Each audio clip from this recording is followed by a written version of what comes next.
Dia menang perang, 10 tahun bertempur dan menjadi legenda.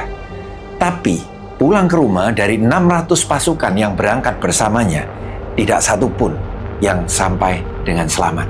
Kita senang sekali mempelajari sesuatu dari kemenangan, padahal kemenangan itu sangat pelit. Dia cuma mengajarkan bahwa cara kita yang sudah benar.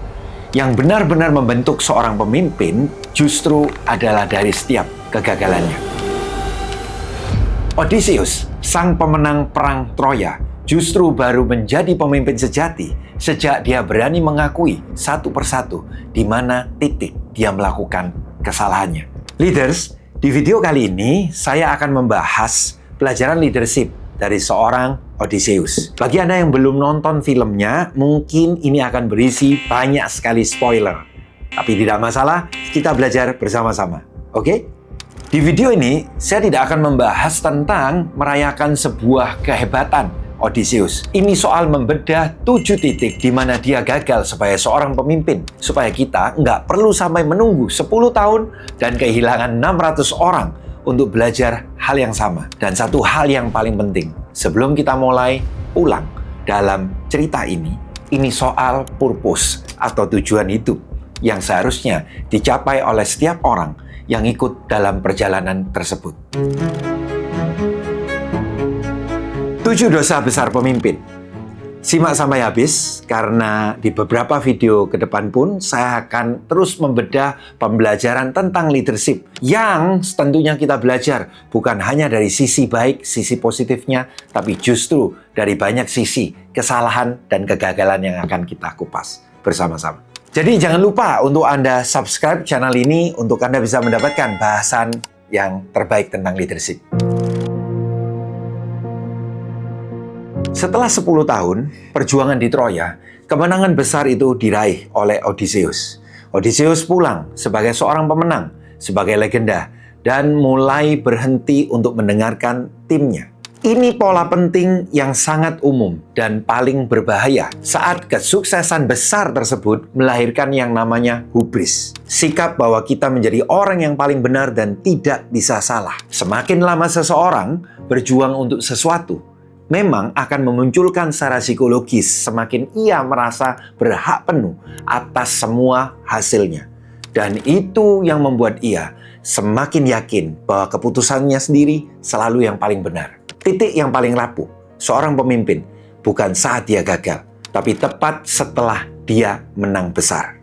Setiap kali tim meraih pencapaian besar, justru jadwalkan sesi post-victory review yang bukan cuma hanya merayakan kemenangan tersebut, tapi secara sadar kita mengajak mereka bertanya, keputusan siapa yang kita abaikan di tengah jalan karena kita terlalu yakin.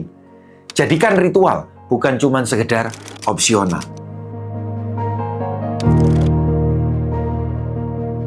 Menang dengan melanggar nilai dan integritas sendiri. Kemenangan di Troya diraih lewat tipu daya kuda kayu yang secara terang-terangan melanggar hukum para dewa, yaitu hukum Zeus. Di dalam, Odysseus tahu mengenai hal ini, dan itulah yang membuatnya justru malu untuk pulang. Kita semua sebagai pemimpin bisa jadi menang secara hasil, tapi justru kita kalah secara batin. Kalau cara meraihnya, kita jelas-jelas melanggar dari nilai yang kita sendiri percayai. Nah, rasa malu ini yang sering disamarkan menjadi pola untuk menjadi orang yang paling sibuk, belum siap, masih ada yang harus diselesaikan. Padahal akarnya adalah rasa tidak pantas untuk pulang ke orang-orang yang sudah percaya kepada kita. Kita menjadi orang yang seringkali susah untuk ditemui.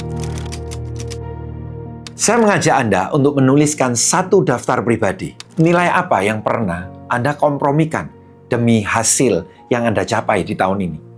Bukan untuk dipublikasikan, tapi untuk pengakuan pribadi.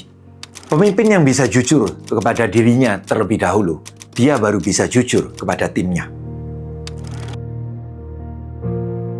Tahu akar masalahnya, tapi tidak mau untuk mengakuinya. Mulai dari badai besar, menemui monster bermata satu, Cyclops, ketemu dengan para raksasa, suku Laestrygonian, dan bahkan monster Scylla yang menghadang perjalanan pulang dia. Semua itu terasa seperti nasib buruk yang harus dihadapi. Tapi sebetulnya ini semua adalah konsekuensi langsung dari cara perang Troya yang dimenangkan dari pelanggaran hukum yang dia lakukan secara sadar. Nah, di sini para pemimpin seringkali menyebut masalah sebagai keadaan eksternal. Seperti pasar yang sulit, tim yang kurang loyal, kompetitor yang curang. Padahal separuh dari masalah itu sebenarnya adalah konsekuensi yang tertunda dari keputusan sendiri di masa lalu. Nah, mengenali pola sebab akibat ini adalah beda antara seorang pemimpin yang masih belajar dengan pemimpin yang terus melakukan sebuah pengulangan, yaitu seorang growth leader. Saat menghadapi krisis, sebelum kita mulai menyalahkan faktor luar, tanyakan dulu ke tim inti Anda. Keputusan apa 6-12 bulan lalu yang mungkin menjadi benih masalah dari keadaan ini? Jadikan pertanyaan wajib selalu saat Anda melakukan sebuah meeting atau pertemuan. Sepanjang cerita, hukum Zeus terus digaungkan. Aturan yang berada di atas dari ambisi manusia manapun, termasuk seorang raja, seorang Odysseus. Ini menjadi pengingat lintas zaman bahwa hari ini pun, apapun agama dan keyakinan yang Anda miliki, ada sebuah hukum Tuhan yang tentunya berlaku dalam semua kehidupan kita, dalam kita memimpin, dalam kita berbisnis. Terlepas dari seberapa besar kuasa atau posisi kita. Pemimpin yang lupa akan hal ini akan terus bertindak seolah-olah dialah otoritas tertinggi. Dan cepat atau lambat, itu akan menjadi sebuah kecanduan yang menagih ke dalam diri Anda. Bangun selalu kebiasaan untuk refleksi spiritual pribadi Anda. Bukan sebagai ritual formal, tapi sebagai pengingat rutin bahwa keputusan yang diambil punya sebuah konsekuensi yang jauh lebih besar. Lebih dari sekedar KPI kuartal ini. Lebih dari sekedar target performance yang harus dicapai.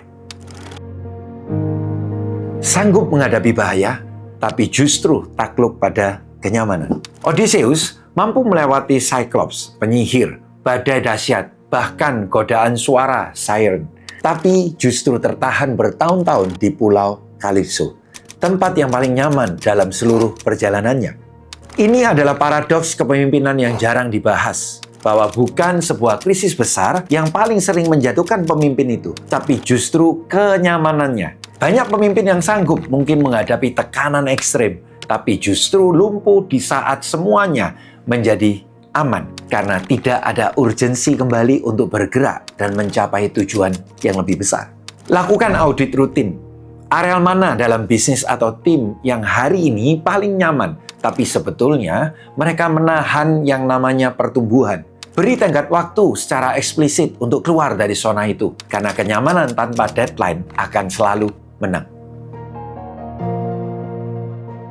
Di tengah semua godaan dan rintangan, satu yang akhirnya menggerakkan Odysseus untuk terus pulang. Bukan sebuah kewajiban, tapi why yang kuat. Keluarga, rumah, dan identitas asli dia. Pemimpin yang kehilangan arah bukan karena kurangnya kemampuan, tapi justru karena why-nya yang lemah atau bahkan kabur.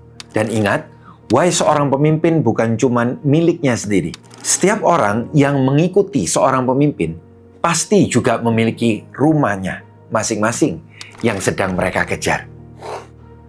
Tuliskan ulang why Anda, mengapa Anda memimpin. Bukan versi lama yang dihafal, tapi versi yang jujur hari ini. Lalu coba luangkan waktu satu persatu ke tim Anda.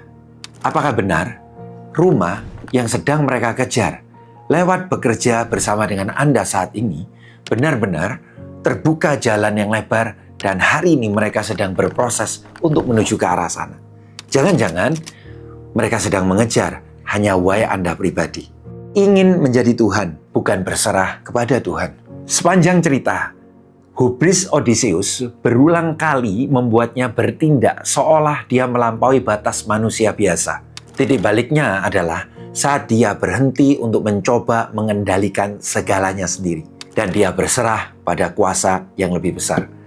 Disitulah jalan pulang benar-benar terbuka. Ini adalah dosa akar dari 6 dosa yang sebelumnya, yaitu pemimpin yang mengira dialah pengendali penuh atas segala hasil, dia yang justru akan terus dihukum oleh kenyataan.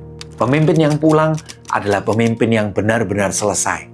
Mereka adalah orang yang belajar untuk berserah, bukan berkuasa atas hidup ini. Nah, saat ini, identifikasikan satu areal dalam hidup Anda atau bisnis Anda yang selama ini mungkin Anda genggam terlalu erat karena Anda takut kehilangan kendali. Latih untuk melepaskan satu keputusan besar bulan ini ke tim atau ke proses sebagai latihan Anda untuk berserah kepada Tuhan. Saat Anda memegang erat semua hidup Anda, maka tidak akan ada lagi celah dari Yang Maha Kuasa untuk menuntun Anda ke tempat yang terbaik. Karena percayalah, rencana manusia belum tentu yang terbaik bagi Tuhannya. Tapi rencana Tuhan pasti yang terbaik bagi umatnya. Belajarlah untuk berserah. 600 orang berangkat bersamanya. Tidak satu pun pulang. Odysseus menang dalam peperangan. Tapi harga yang ia bayar adalah timnya sendiri. Pulang di sini sekali lagi, bukan cuma sekedar rumah. Tapi itu adalah sebuah purpose dalam hidup kita dan hidup orang-orang yang kita pimpin. Yang mungkin hari ini tidak sempat mereka capai karena habis mengejar kemenangan orang lain. Sebagai contoh, saya pun bisa memimpin dengan lebih baik saat ini karena pernah kehilangan anggota tim saya. Pernah bahkan konflik besar dengan mereka. Di titik itu terkadang saya tidak mengakuinya. Dan semakin saya tidak mengakuinya, saya semakin merasa terhantui terus oleh perasaan yang sebenarnya saya harusnya meminta maaf. Dan di titik yang sama, mereka yang mungkin melakukan kesalahan terhadap saya pun ada di kondisi yang kadang nggak berani dan nggak mampu memaafkan mereka. Padahal itu adalah hal yang akan terus berulang dalam proses leadership. Jadi buat teman-teman sekalian, apa yang terjadi dalam pembelajaran leadership adalah, saya percaya, bukan masalah tindakan, bukan masalah lagi otak kita. Tapi leadership itu memang sebagian besar proses terbesarnya ada pada hati kita. Bagaimana Anda sebagai seorang pemimpin mau terus memiliki jiwa dan hati yang besar. Satu tambahan terakhir dari saya, kalau melihat ini semua di saat Odysseus terdampar di pulau bersama dengan Kalipso, memang banyak dibahas. Odysseus katanya kalah dengan kenyamanan. Kalau menurut saya nggak juga loh ya. Sebetulnya Odysseus saja yang nggak siap untuk pulang rumah. Kenapa? Karena dia masih belum sanggup berdamai dengan dirinya sendiri. Dia belum bisa memaafkan dirinya sendiri. Dan buktinya kalau Kalipso memang mau menahan ya, dia akan terus memberikan buah lotusnya sehingga Odysseus nggak akan pernah kembali. Dari bahasan saya 7 dosa besar pemimpin ini justru mengingatkan kita bahwa sebetulnya monster terbesarnya itu diri kita sendiri. So, mari teman-teman sekalian, kita yang mengalami mungkin ke-7 dosa besar ini, sudah saatnya mungkin kita harus mau mengakuinya dan merubah diri kita sehingga kita bisa menjadi pemimpin yang berdampak. Bagi Anda yang tertarik untuk terus belajar tentang leadership seperti ini, jangan lupa sekali lagi subscribe channel ini bersama dengan saya, Nugroho Tantra. Sampai ketemu di video yang berikutnya.